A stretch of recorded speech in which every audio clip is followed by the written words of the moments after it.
Ребята, всем привет! Всем привет! Всем Вы на канале Big Trip Vlog. Мы находимся на юго-востоке острова Минданао, в его столице, город Давао. И сегодня мы прогуляемся, посмотрим на его красоты, а также побываем на местном рынке.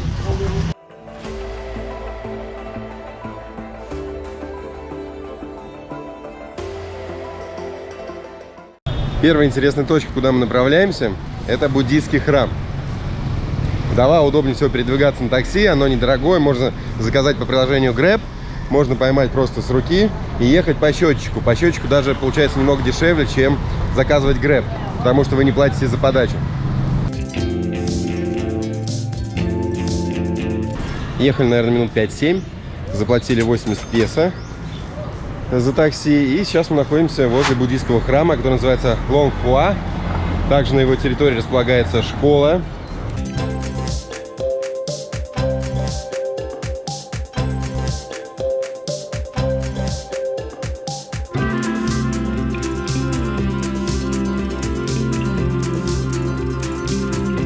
Перед входом в храм мы видим восседающего Будду на лотосе. Также небольшой пруд с рыбками. Вот видите, плавают здесь рыбки и лотосы. Кто-то бросает сюда монетки.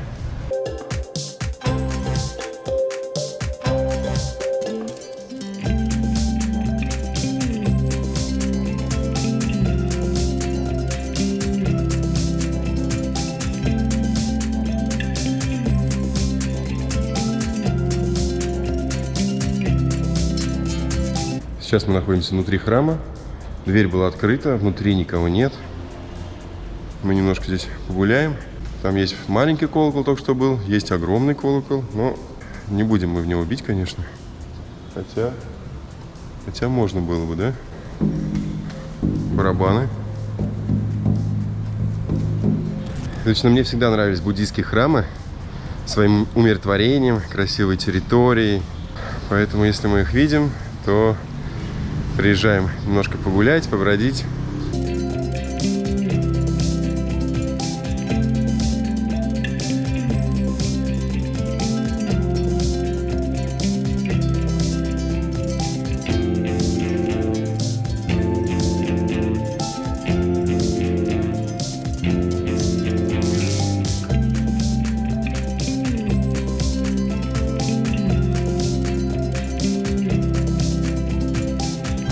Немного погуляли по территории храма, зашли внутрь. Встретили даже постояльцев там. Они сказали, что можете везде гулять, смотреть, но не нарушайте покой.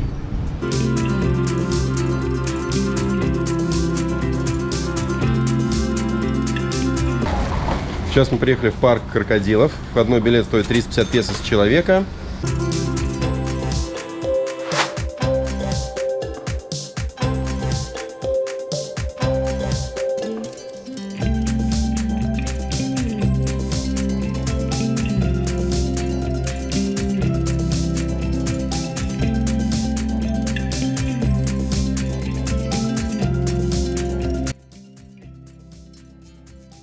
Сама территория парка не очень большая, но можно погулять, посмотреть не только на крокодилов, другие животные есть. Вот сейчас мы подходим к Аре. Ара-попугай.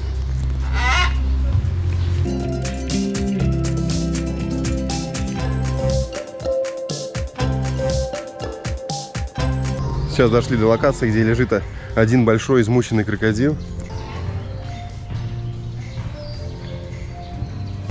На самом деле вольеры с крокодилом находятся здесь везде, за решетками. Вот здесь много маленьких мы проходим. Тоже все уставшие, на солнце перегретые. Кто-то в водичке лежит, кто-то на поверхности. Вот огромное количество крокодилов. Они все без движения. Можно вообще подумать, что они не настоящие.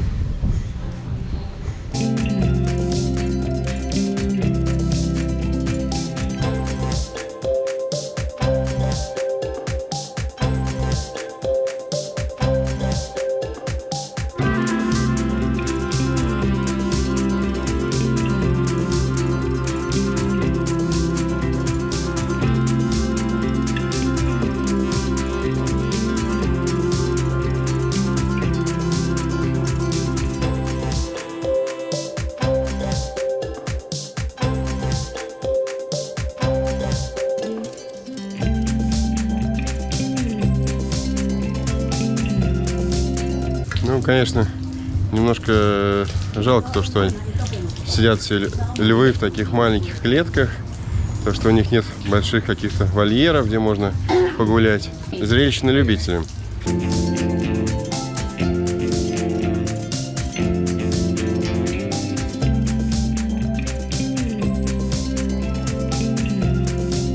Да, вы думаете, мы вас кормить будем, но нет. Нет, не взяли мы корм. Сэкономили 50 песо. Угу. Ладно, возьмем сейчас корм. Покормим много кроликов. Там чуть поодаль мы видим страусы. Возможно, у них корм отличается. Да, 50 песо за одну штуку. вот так выглядит корм для кроликов. Морковка на огромной палке. Уху. Так, друзья. Кто самый голодный? Кто?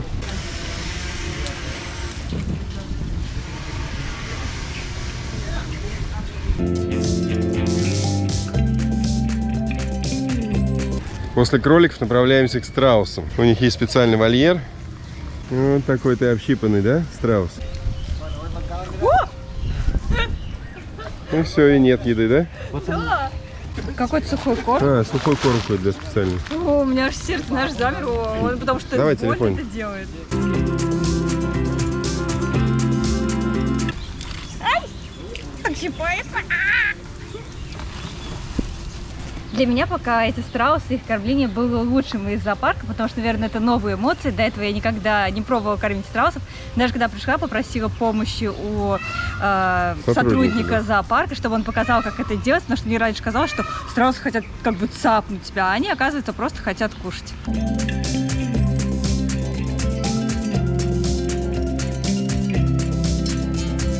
Сейчас смотрим на летучую мышь, может быть, вообще это летучая лисица, потому что большого размера, и написано, что будьте осторожны, может укусить.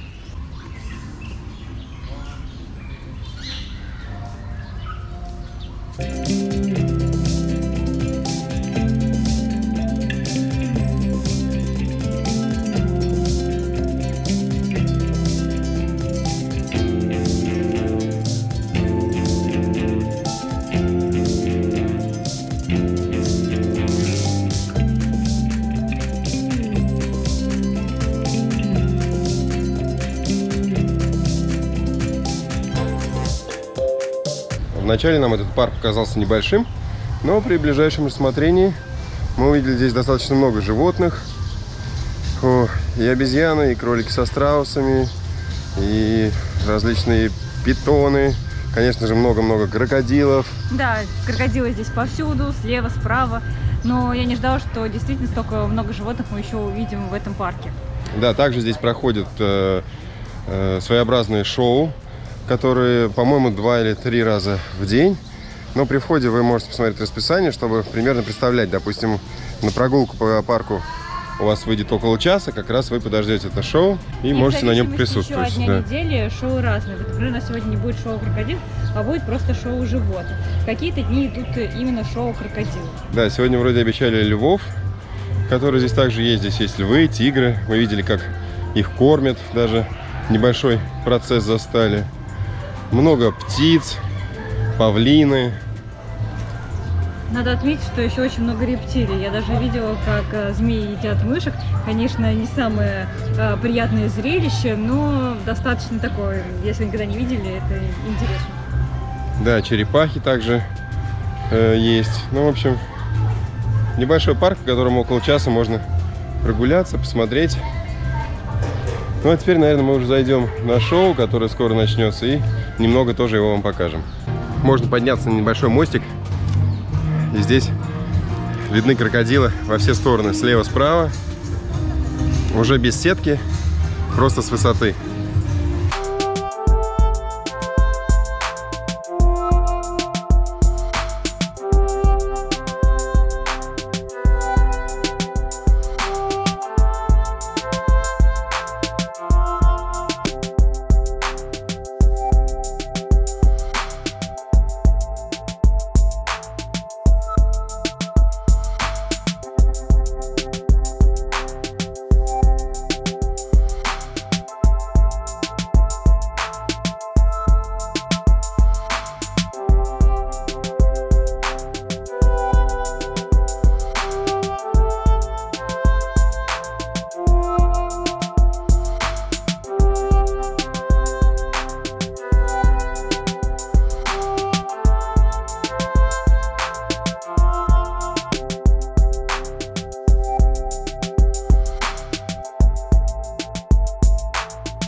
Вот такое шоу с животными.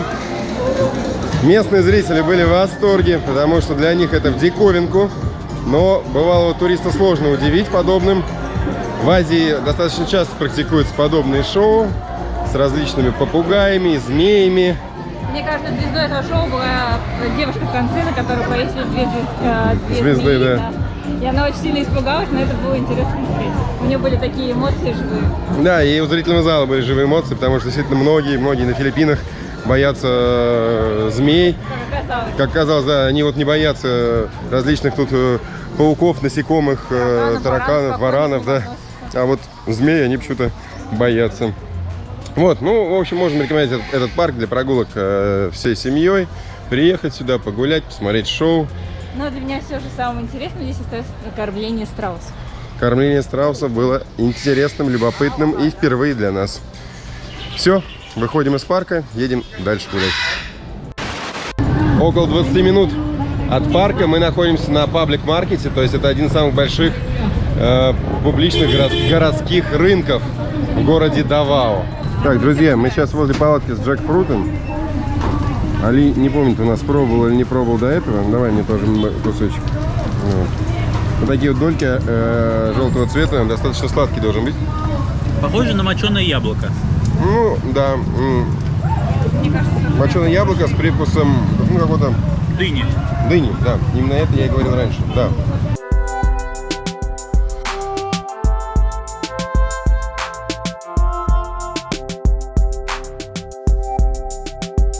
Так, нашли мы дурианы, сорт Пуят по 70 за килограмм.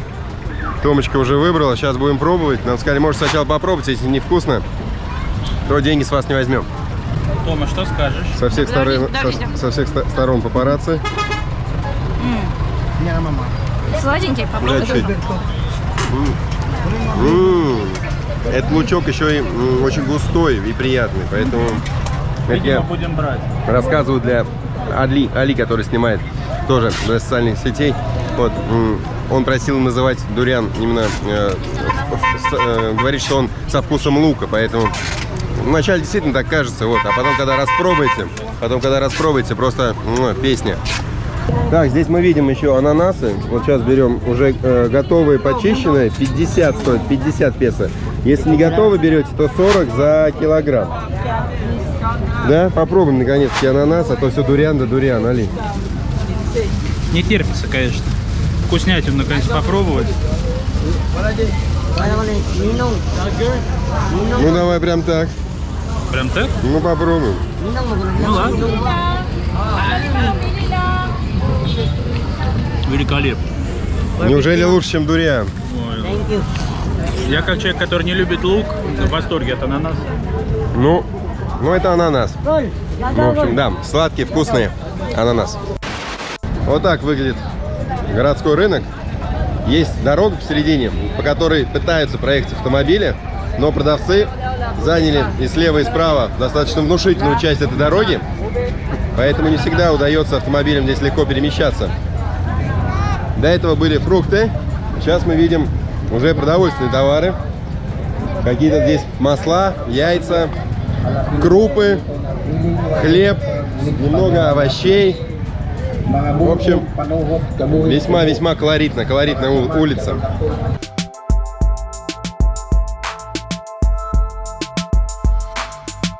Сейчас мы завернули от дороги, уже идем через ряды. Ну, почему бы нет, собственно говоря, по пешеходной улице. Трайсиклы ездят по рынку. Здесь мы на рынке уже видели и курицу, и мясо, и рыбу. В общем, чего только нет. Опа, аккуратно.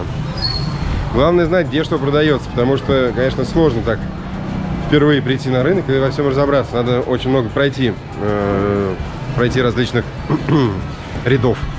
Вот. Мы продолжаем гулять. Надо сказать, что запахи здесь достаточно приятные.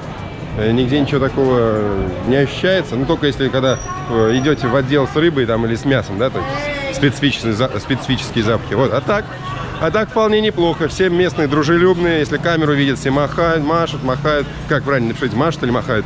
Вот. Поэтому все достаточно рады вам. Поэтому не боимся, гуляем.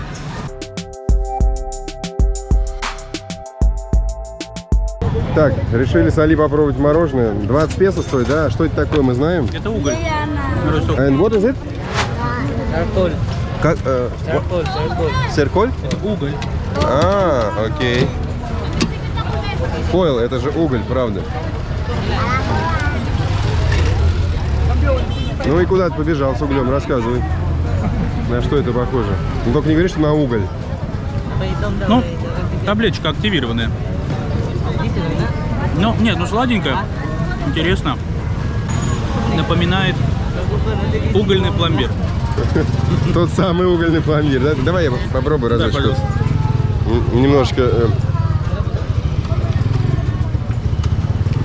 Да я не знаю, что-то просто сладенькое, как будто сливочный вкус, просто в черной оболочке. Ну, то есть... Ну, опять я сказал, угольный пломбир.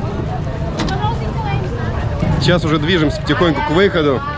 Местные жители пользуются в основном джипни. Способ передвижения очень дешевый. Ну а мы поедем на такси, так как для нас это тоже недорого. Максимум 2 доллара по городу. Едем на ужин.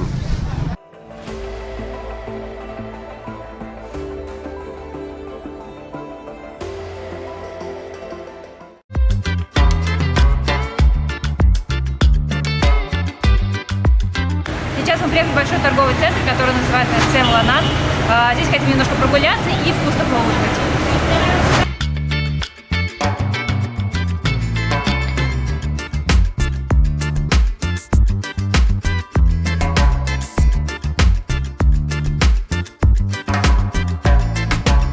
Мы выбрали для ужина интересное местечко, которое называется Out of Nowhere.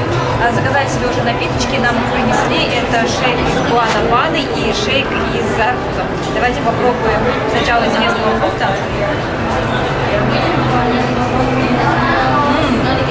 Это очень вкусно. Да, здесь умеренно, то есть он не замороженный, сладенький. И вот сейчас действительно вкус, как сметанное яблоко.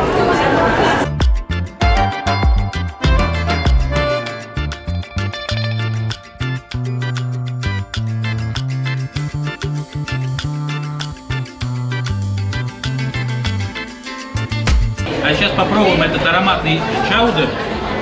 Пахнет, конечно, великолепно. Горят с морепродуктами.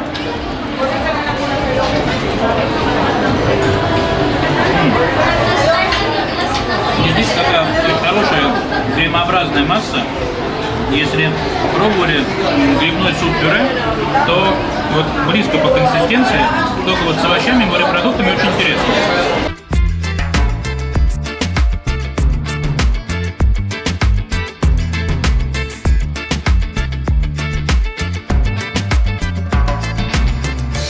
Как вы заметили, отдых в Али – это всегда много еды, поэтому на ужине мы заказываем очень много блюд, и сейчас мы попробуем следующее. Да, ну, заставляет меня, конечно, потрудиться, ребят. Сейчас попробуем вот это замечательное рагу, или что это, жареные креветки. Невооруженным глазом видно?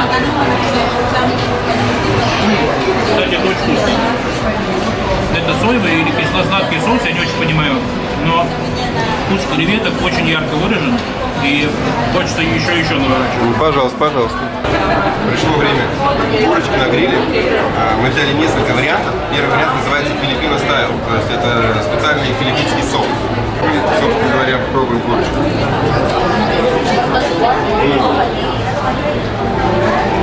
Действительно филиппинский стиль. Очень популярный этот барбекю, который они готовят, они мажут каждую шпажку из курицы, свинины обычно вот таким, знаете, соусом, кисточки мажут. Получается очень сладкая помазка, немножко такого медового оттенка. Поэтому соус добавляет пикантность. Он не очень острый, просто томатный, вкусный очень соус. Поэтому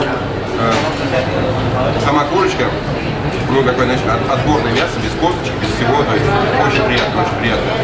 Я обратил внимание, что у Кирилла были некоторые проблемы с вот этим вот расправлением курицы и шампуров, поэтому я по классике пойду. Мне кажется, шампура вкуснее. Так, ну мы продолжаем, конечно, вот этот вот куриный беспредел шашлычный. Сейчас окунем вот эту вот новую порцию в соус. Это также курица, да, но уже с другим соусом идет. А я Обрати внимание, что это не два соуса, вот идет раз и два. Вот, знаете, лимонно-имбирный какой-то соус. Немножко она кисленькая, но вкус отличается. Но тоже вкусно, безусловно. Поэтому надо обязательно с соусом ее употреблять. Ну, давай другой теперь.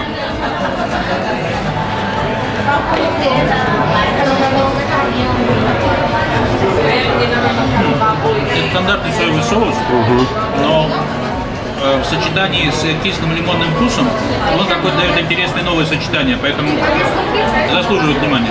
Ну ладно, нас ждет еще впереди третий вариант курицы, да? Поэтому мы потом подведем общий итог. Ну, по всей видимости, ребята решили меня добить сегодня куриным ударом. Это третий тип шашлычка. Похоже на шашлычок, такой курочку табака. Сейчас попробуем вместе с этим соусом. Соус тоже другой, да? Соус многообещающий, густой, тварь.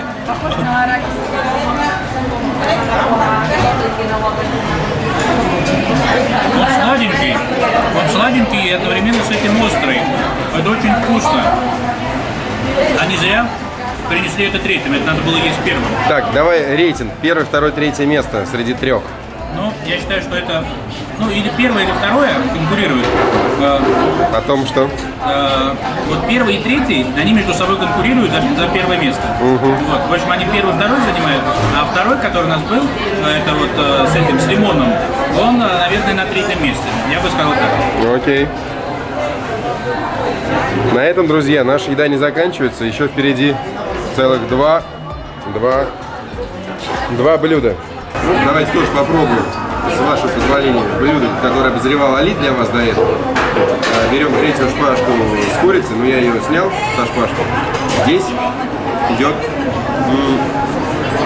идет арахисовая паста, то есть соус из арахисового масла, вот так можно назвать. И очень, ну не очень, а со стринкой, поэтому немножко спайси, то есть чуть-чуть совсем. Поэтому третья курочка отличается от первых двух.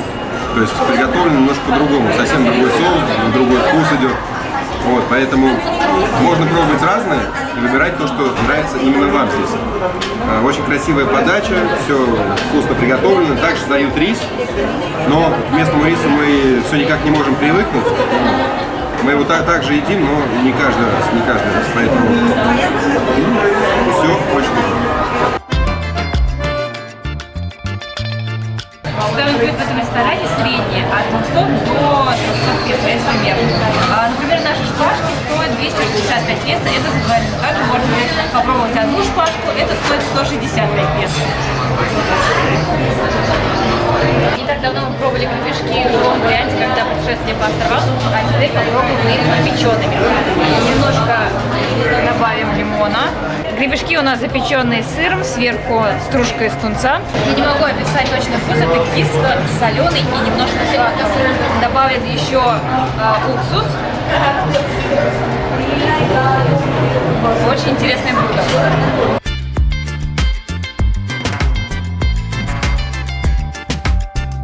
Сейчас мы станем свидетелями, как Тома ловко владеет кусачками для того, чтобы чистить краба. Ну, на самом деле, начало весьма уверенное. Но это было Надо еще хорошенько его продавить всего. Как всегда, очень сложно вытаскивать мясо из краба, поэтому мы не так часто берем это блюдо, но тем не менее в этой тарелочке есть не только краб, но еще и креветочки, и гребешки, поэтому оно очень вкусное, особенно в кокосовом соусе. Мы с Али, как самые не наевшиеся, взяли еще дополнительный десерт. У меня шоколад, причем этот шоколад, как нам любезно рассказали, делается как здесь давал, то есть местный шоколад, какао, сейчас будем пробовать. А у Али? Мой десерт называется манго сноу, мороз снежная манго. Вы не поверите, манго тоже местное, снег российский. Да, ну давай пробуем.